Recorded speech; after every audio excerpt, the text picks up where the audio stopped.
Ibtu Rudiana adalah seorang polisi penipu. Ingat, catat lagi. Sekali lagi. Ibtu Rudiana adalah seorang polisi yang penipu. Mudah-mudahan disambut sama Fitra nih kata-kata gue. Sekali lagi, Ibtu Rudiana penipu. Tantangin Fitra. Lo debat sama gue Fitra ya. Lo bawa klien lo tuh si Rudiana tuh ya. Gue tantang lo Fitra sama Elsa Sharif. Gue tantang beneran sekarang. Dalil-dalil hukum yang dilakukan oleh ya hakim yang telah mempunyai putusan inkrah atas tindakan yang dilakukan oleh Ibtu Rudiana pada saat menangkap Saka Tatal dan kawan-kawan. Ya, dibilangkan menangkap kan, ada pengamankan atau menangkap Saka Tatal dan kawan-kawan untuk dibawa ke Polres atau Polsek di wilayah hukum Polres Cirebon. Jadi niatnya aja udah kalah Ibtu Rudiana. Dari niatnya saja dia menuduh Saka Tatal yang mempunyai mens rea. Saka Tatal dan kawan-kawan mempunyai mens rea. Dia menuduh, gitu loh. Dengan tuduhan dia, maka syarat mens rea-nya itu masuk. Dengan tuduhan dia ya, terlepas dari adanya proses penyiksaan yang dilakukan oleh Ibtu Rudiana dan kawan-kawannya ya pada saat itu, komplotannya lah, gue bilang.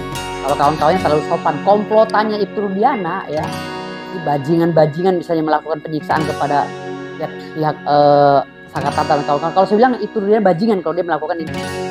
Ini polisi, kalau saya bilang nih polisi harus dicopot baju dinasnya lalu dikurung di tengah lapangan, disorakin sama orang satu kampung. Nggak pantas hidup nih polisi kayak gini gitu. Jadi menurut saya kalau ini kan kalau. Jadi jikalau benar proses penyelidikan ini dilakukan oleh Ibtu Rudiana dengan melakukan tindakan yang salah, tindakan yang menyalahi aturannya sesuai dengan termasuk dalam pasal 422 KUHP terkait dengan polisi dan penyidik tidak boleh melakukan tindakan penyiksaan dan lain-lain ya.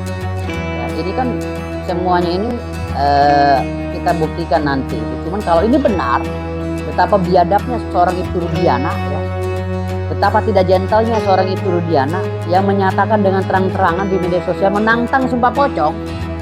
Dia sudah punya niat seakan-akan dia benar adanya. Lalu yang ditantang ini berani. Akhirnya dia takut.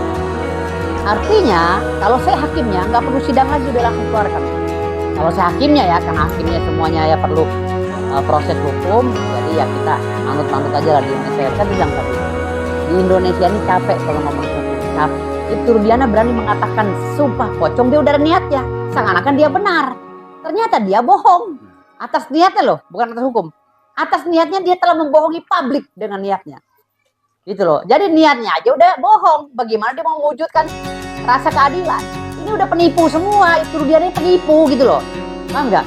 Diduga, ini kata saya nih. Diduga Ibtu Rudiana adalah seorang polisi penipu. Ya. Ibtu Rudiana adalah seorang polisi penipu. Ingat, catat lagi. Sekali lagi. Ibtu Rudiana adalah seorang polisi yang penipu.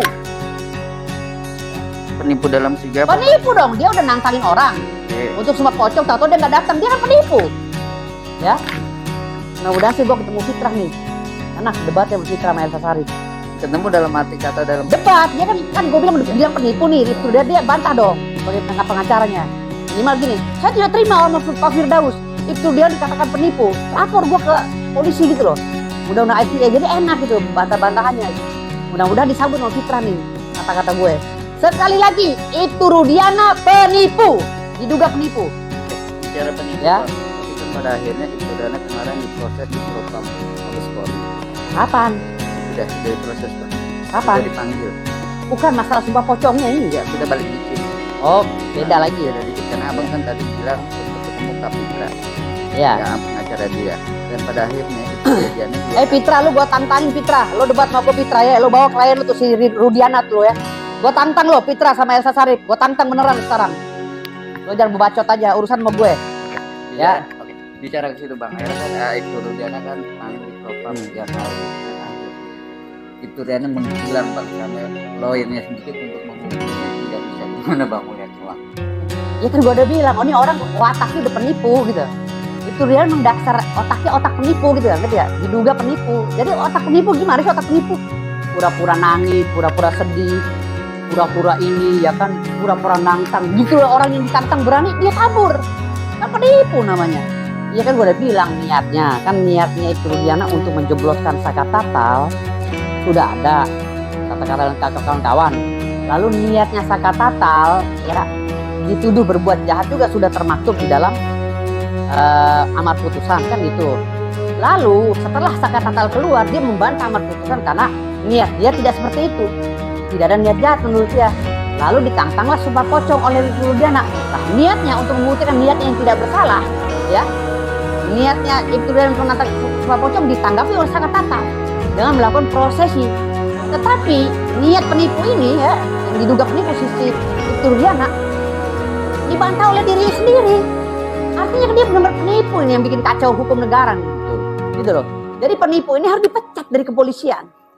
Itu ya. Fitra, lo denger nih, klien lo gue katain penipu ya. Awas lo kalau nggak debat sama gue lo, gue tantangin lo, Fitra. Apa yang abang Waktu orang mati-matian bela Peggy, ya orang tuh simpati sama Peggy, sedih kasihan, tapi begitu Peggy keluar, Peggy jadi artis, orang jadi pada kesel. Gitu, makanya gue bilang kayak gue sekarang biasa-biasa aja, gue bicara normatif aja ya. Buat apa gue mati-matian bela Saka Tatal udah keluar jadi artis, tadi gue aja nggak jadi apa-apa, dia yang kaya kan. yang kita flashback? Flashback keadilan yang 7 orang. Iya, kalau masalah keadilan kemanusiaan ya gue sangat simpati dengan proses hukum ini. Iya. Tapi kalau untuk sampai ada yang bikin baju buat Peggy ya kan, habis itu dicuekin, gue mohon maaf aja deh. Ya kan? Ada rombongan pakai Peggy Lover dan lain-lain ya kan, pergi bikin baju nangis-nangis, melukin foto Peggy, begitu Peggy keluar dia diajak ngomong dua kagak. Jadi udahlah, itu cukup sekali lah, kebodohan itu cukup sekali gitu. Jadi udah slow aja nanti sekarang ini, udah terlalu euforia. Cuman gue hari ini kenapa gue berkeras dan bicara keras menantang Fitra, karena nih Fitra ngomong ngaco, kelata putut gitu loh, soal masalah sumpah pocong lah, musrik lah dan lain-lain. Sumpah pocong musrik, orang lu kenapa nggak telepon klien lu atau dampingin lu, bisikin klien lu agar tidak bicara sumpah pocong?